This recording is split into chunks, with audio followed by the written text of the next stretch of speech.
Mike Douglas is Michigan's retirement coach. It's that time of year. We are pulling together all of our papers. With the itemized deduction changes, most people don't pull together receipts anymore. No. In the last few years, anyways. There is a new tax break for seniors, though. That's what I want to ask you about. The fine print on this story, because it could make a real difference.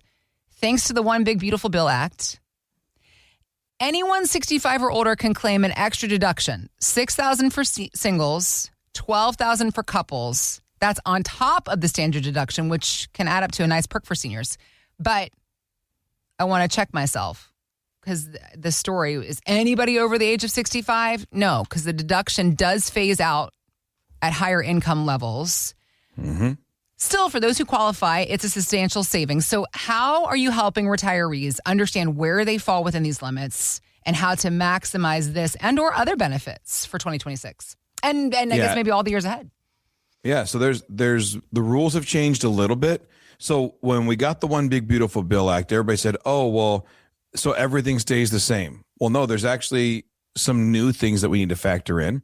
And we need to take old plans and update them. Okay. Right? So one of the biggest things we always talk about in this program and on our podcast and things we do is that portfolios and accounts are not plans. Those are just accounts. A plan takes those portfolios, maximizes them, deals with taxes, and provides a life that you want out of it. And I have some clients in Lowell, Roger and Jenny, when they came in, they had about $800,000 and we went through the plan. They had no direct tax strategy. They were being taxed on their Social Security, paying about $9,000 a year in taxes on their Social Security benefits. Mm-hmm. And as we started looking down the road for them, their big fears were inflation, and their fears were overpaying in taxes, and their fears were what happens if my Social Security benefits get cut. Like those are their top three. I don't want to run out of money. I'm afraid of inflation, these type of things. Yeah. So we built a plan for them 4 years ago. And the plan was by the end of 6 years from now, so it was a 10-year strategy, they would be living a completely tax-free retirement. No more required distributions, no more federal income tax, no more state income tax. That was the strategy. Okay. It was a 10-year play because they came in right about 60 years old that we could, over 10 years, completely eliminate taxes out of their life for the future. It's a great thing. Good. Yeah. When the One Big Beautiful Bill Act passed, we redid the plan. And now we were able to bring that up. Instead of 6 years from now, 3 years from now, they will be living a tax-free retirement. There are rules that came into play that allow us to speed up already good plans or to create new ones where we don't have them. Okay. So what does it mean for them? Yeah. Well, they're hedged against future tax rate hikes. That helps with inflation because if you don't pay taxes on your income, you get a pay raise, and that's an inflationary help. And then they're also hedged against what happens if Social Security takes a cut in the future. Well, at least now you're getting taxed on a lesser benefit. You're not paying taxes at all. So that is what it means to build a good retirement plan. And if you're out there saying, I've got accounts, but I don't have a plan like this and nobody's walked through this, we get it. A lot of people feel that way. And that's where we help people feel comfort. So if that's you, give us a call, 616-512-2127, or you can reach out to us at michigansretirementcoach.com. Set up a time for us to talk for 30 minutes on the phone, hear your story, and see if there's any way we can help you feel comfort through a plan. But that's what we do, is we help people like Roger and Jenny and people like our listeners just know that, hey, here's the rules and here's how I win within the rules. So for them, it was a great way to say, all right, the law's changed a little bit. Here's how we benefit from it. And so that's really the why of tax planning, because it can make your retirement safer, more secure, and less taxed. Yeah. We love that side of it. Yeah. If we talk about what the rule changes are specifically to people, here's what it is. With the One Big Beautiful Bill Act, the tax rates that we had prior from the Tax Cuts and Jobs Act, they stayed in place. So the 10 stayed at 10, the 12 stayed at 12, the 22% stayed at 22%, and so on. The brackets stayed where they were, and the deductions, the standard deductions, just stayed on pace and kept growing. So the standard deduction for this year, $32,200. That's what you get. If you're a married couple, $32,200. Okay. If you're 65 and older, you get an extra $1,650 each if you're married, or $2,050 if you're single. So all in for a married couple, your standard deductions if you're 65 or older is right around $35,000, $35,500. That's the as is. That's before this new benefit kicks in. Right. Okay. Right.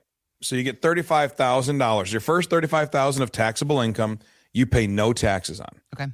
So for Roger and Jenny, their income was not above that, but their potential distributions that the government was going to make them take in the future were. So they were living on Social Security and a small pension. Mm-hmm. So between all of that, they had a very minimal tax liability. But when the government's going to make them take money out at age 73, or for them 75, they were going to start getting hit with heavy taxes later on in life. So we said, let's do some Roth conversion. Let's do some tax strategies. So we start doing those with the idea that in 10 years, they won't pay any more income taxes. Well, what happened with the One Big Beautiful Bill is they said, you know what? For most people, there's some income limits we'll talk about. We're going to give you, if you're a senior, you're taking Social Security, we're going to give you an extra $6,000 each of deductions. So they did not get rid of the tax on Social Security, but they did give you a Social Security deduction, a $6,000 benefit. So for a married couple, normally we'd get to have $35,000 of income tax-free. Now you get $47,000 because it's $6,000 for each of you. So you get an extra $12,000 of deductions of income you don't have to pay taxes on. So based on that, with Roger and Jenny, we accelerated paying taxes because more of it's free. Yeah. So that's how you use the tax law to your advantage. They didn't change anything. They just added this one benefit. They said, great, let's aggressively go after it. So now by the end of 3 years, and why is 3 years important? Well, after 2028, this $6,000 each benefit goes away. Right. It is not a new law. It's a temporary benefit for seniors through 2028. So we have 26, 27, and 28. That is an extra $36,000 of deductions they get over 3 years. So we use that to clean up their taxes even more. That's how you use the tax law to your advantage. We know that it's a 3-year window. So how do we squeeze as much as we can into that window? If something goes on sale at Meijer and I see that it ends on Saturday night and it's Saturday morning, I got to make a decision. Do I buy a couple extra of this thing because it's on sale, or do I wait to see what the price will be in the future? We typically buy extra and throw it in our pantry, right? And whatever it is, whether it's milk that the kids are going to drink or whatever, like we stock up because it's on sale. Right now, taxable income's on sale a little bit for a lot of people, not for everybody, but there is an opportunity to pay taxes, but to decrease your tax liability in your life. So use the tax law to your advantage. When you start stacking these deductions and credits, most people don't even realize it. They don't even realize that they can do this. And another way we do it with clients is, what if you do have to take out your required distributions right now? All right, you're at that age. The government makes me take out some.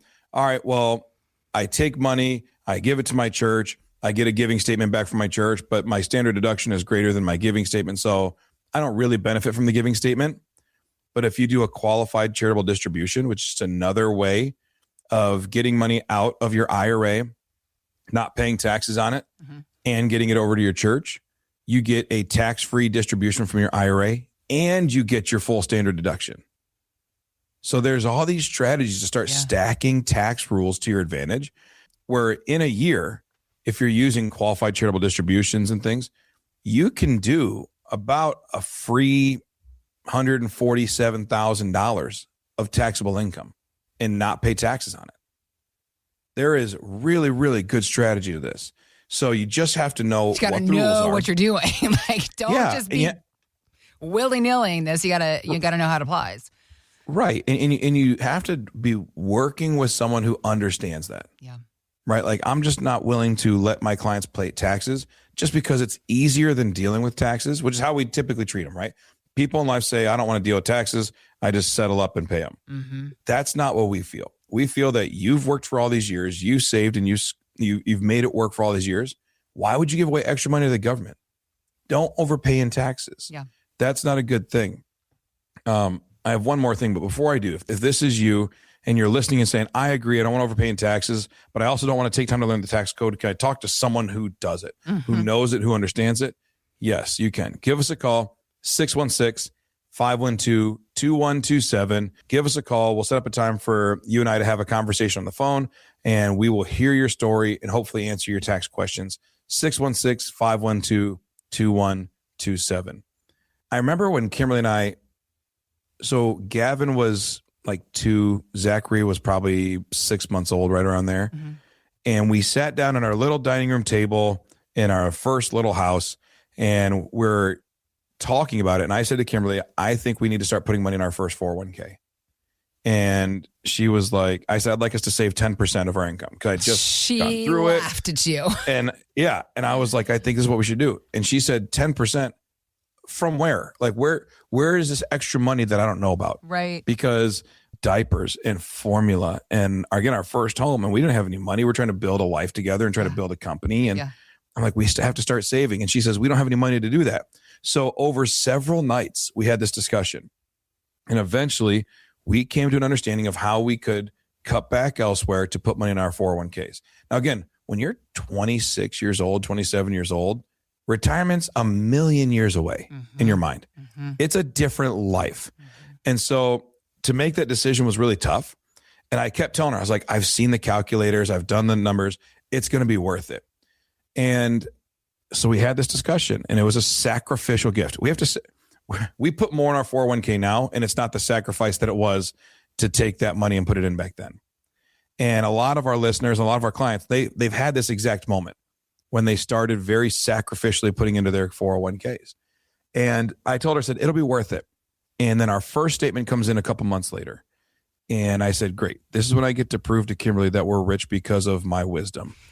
And the first statement comes in, and there's like $186 in the account. Yeah.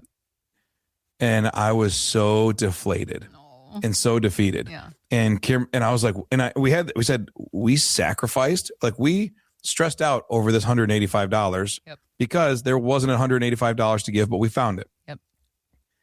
It took a while for $185 to become $1,000. Mm-hmm. It took a long time for it to become $10,000, and it took years to become $100,000. And it wasn't an easy $100,000. We had to really work for it.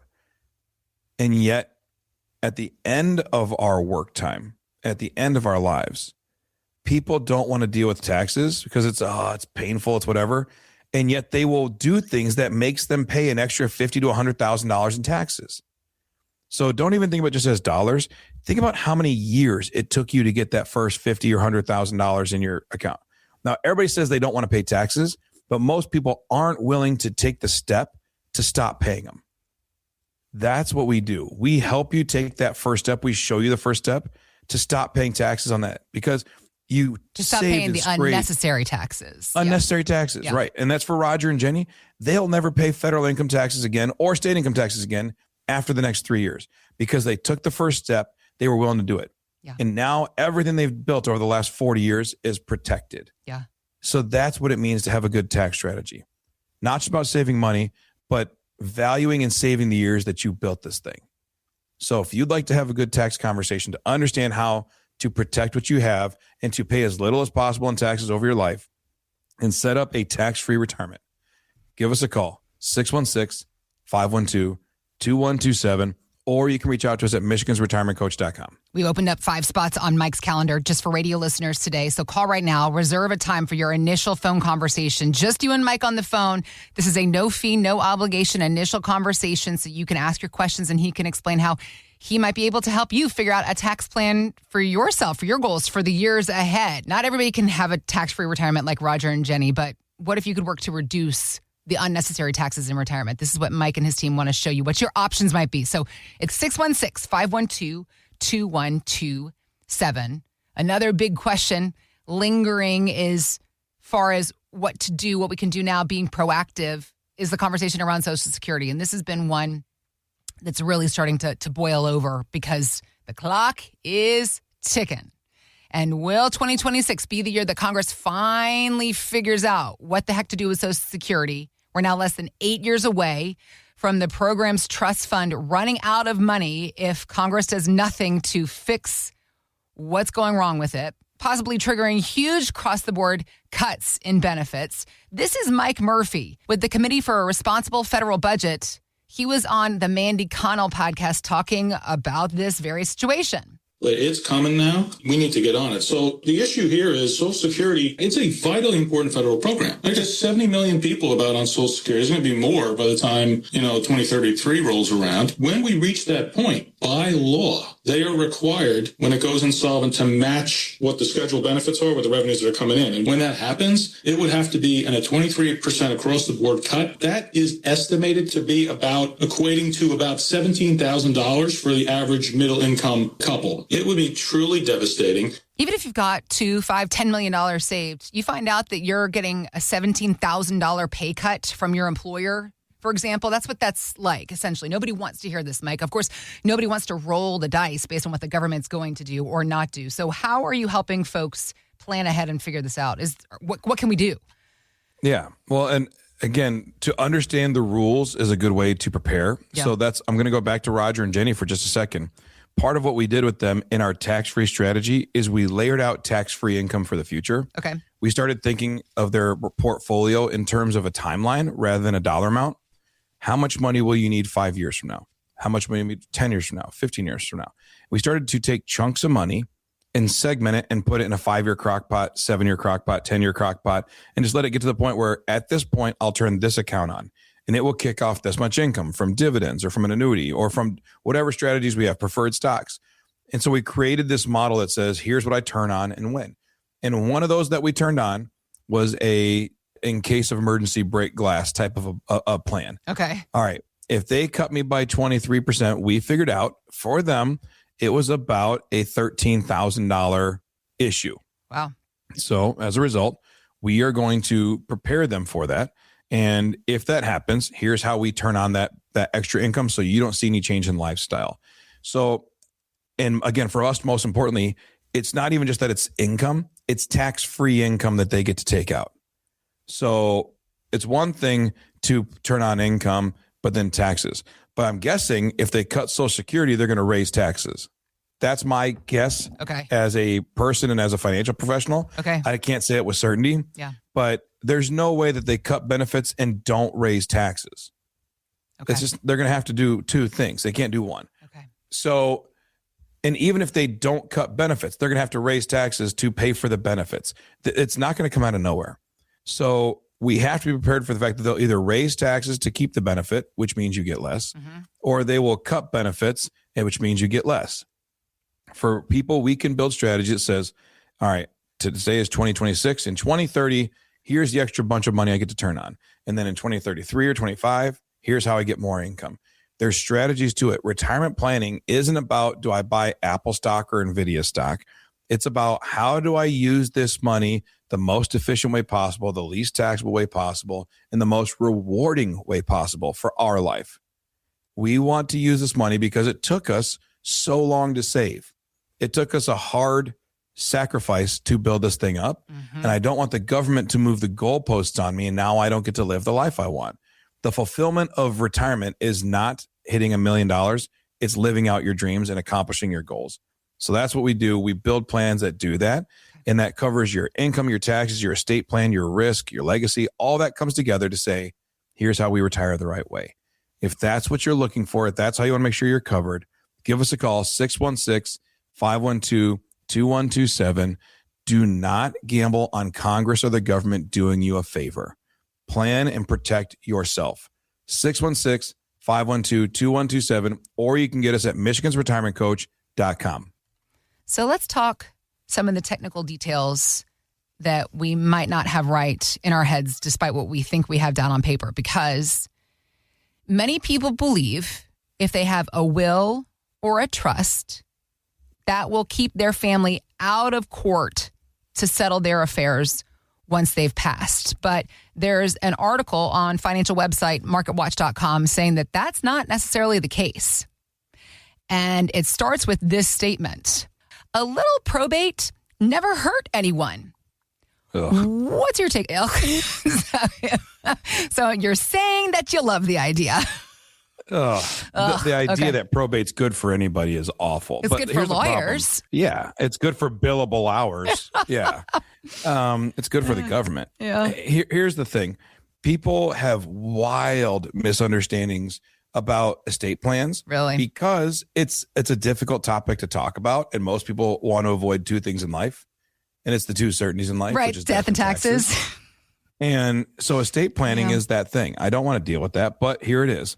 A will and trust are great. I don't think that everybody needs a trust, but having an estate plan really matters. Okay. However, if you have a will and trust, you go to a lawyer and they bill you the hours and they charge you the fee or whatever, and you have a will and trust, and now you say, great, my estate's protected. Mm-hmm.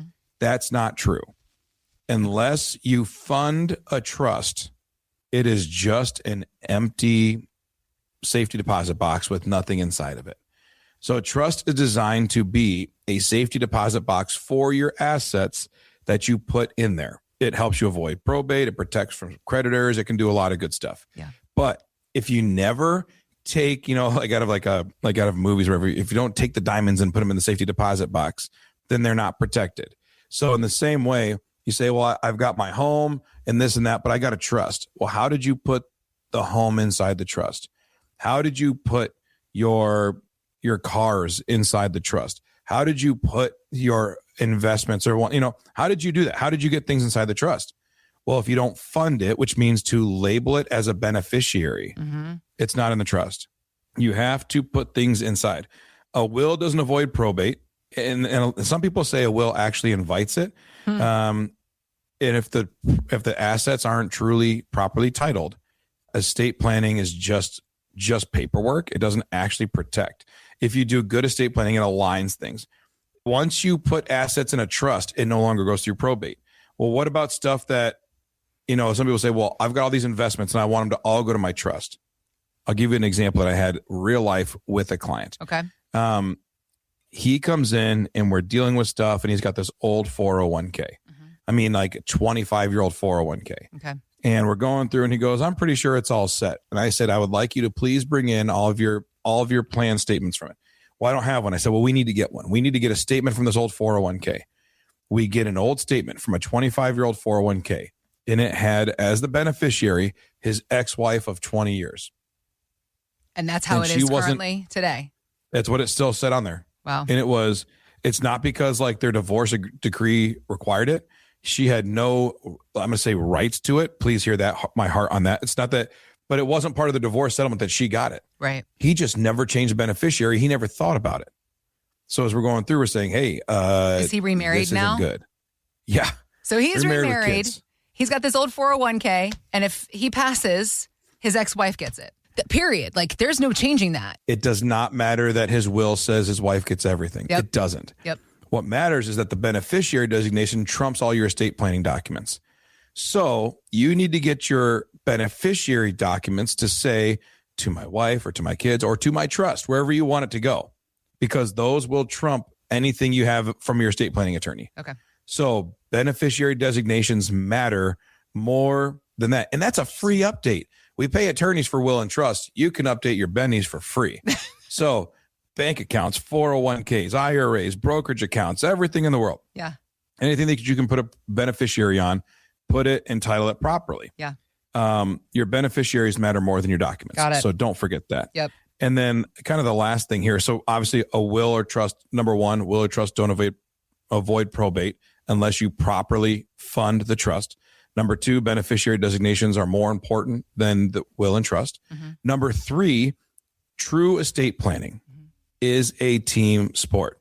It coordinates legal documents, tax strategy, account titling, family communication is another one. I'm going to come back to that family communication. Okay. I felt like you might with that emphasis. Continue. Oh, man. As a CFP, we have estate planning attorneys that we have in-house. We have tax people in-house to make sure that the plan actually works when it's needed, not just when it's written. So understand the goal isn't to avoid probate at all costs. It's to avoid chaos. It's to avoid diminished legacy. It's to avoid strife inside the family. So now I'm going back to the family communication piece. Yeah. Okay. You can have a will and trust all day, but if you don't have a good family conversation, you don't want your family fighting over your money after you're gone. Right. Because that's a bad legacy to leave. Right. You don't want to invest in your kids for all these years, invest in your family for all these years, and then you die. And because kids didn't know what was going to happen, they fight after you're gone. And unfortunately, I see this quite a bit where now there's strife inside the family over stuff which could have been easily handled through family conversation. So when you build an estate plan, you need to have your estate planning documents, your tax documents, your beneficiaries, account tithing, all that. And then once it's all in place, have a family meeting and say, all right, guys, here's what we've decided. Here's how we're going to settle it. And if we need to talk it through, we can talk it through. But sometimes you don't need to talk it through. Say, here's what we want and here's what's going to happen. And then the kids can roll with that. But again, good families communicate well about these things. Yeah. But I just see it too many times and said, well, I didn't know that was going to happen. And now they're mad at deceased parent or living sibling. And it's not a good thing to do over stuff. So I think one of the best legacies we can leave is peace in our family. One of the best legacies we can leave is a legacy that says, hey, I loved you so much that I took care of these things for you. And don't let your family be torn apart over a painting, over, we have these, my parents lived in West Germany when my dad was stationed with the Army. Mm-hmm. And they have these green glasses. It's like emerald green, think like 70s glasses? Germany. Yeah. Okay. But it's like super thick glass from Germany. Yeah. It's green with gold on it, and ironically, those colors are really coming back right now. They are. But a long time ago, my mom said, do you want those green goblets? I'm like, oh, no, you can give them to Katrina. And my sister is going to get them. And I think she should get them. I'm all about that. I think she should. But having these conversations in advance, my siblings and my parents and I have had these conversations. When something happens, I handle the finances for the family. That makes sense because I do it for a living. When it comes to medical decisions, obviously it's my parents' decision for each other, but if they're both incapacitated, then all three of the kids have a conversation about it. But we've talked about these things. Why? Because I will not let our family be torn apart over stuff. Hey, do any of us want the house? Yeah, I think my brother might. Okay, good. Then you can get it, and here's how you buy it out of the estate. It's all really well documented because I'm not willing to fight with my brother and sister over my parents' stuff. That's crazy. So more important than everything, understand that a will and trust does not avoid probate. You have to fund it properly. Beneficiary designations matter more than people think. And true estate planning is a team sport where you handle all the business and then you talk to the family about it and have good communication. If you do those things, you can be set up for a successful estate plan, which puts a really nice bow on all the work you did the rest of your life. This is retirement planning. This is about your finances. If you want to have a conversation, understand how to do this, give us a call, 616-512-2127, or reach out to us at michigansretirementcoach.com. Mike and his team, they're here to help guide you through this process because at the end of the day, the goal is that you're going to retire one time. But Mike and his team, they're retiring every single day or helping folks do that. So they got a wealth of knowledge in their pocket that they're ready to share with you. michigansretirementcoach.com is our website where you can go to start the conversation with Mike and his team or click on the links we got posted in the show notes. Thanks for listening to Michigan's Retirement Coach with Mike Douglas. To learn more, visit michigansretirementcoach.com. Michael Douglas is an investment advisor representative of Stewards Wealth Planning, LLC, a registered investment advisor. Financial professionals are not licensed in all 50 states. To find out if Michael Douglas is licensed in your state, please call 517-323-7526. Stewards Wealth Planning, LLC is not affiliated with nor endorsed by the Social Security Administration or any other government agency and does not provide legal or tax advice. Annuity guarantees rely solely on the financial strength and claims-paying ability of the issuing insurance company. By contacting us, you may be provided with information about insurance and annuity products offered through Michael B. Douglas, NPN number 9650939.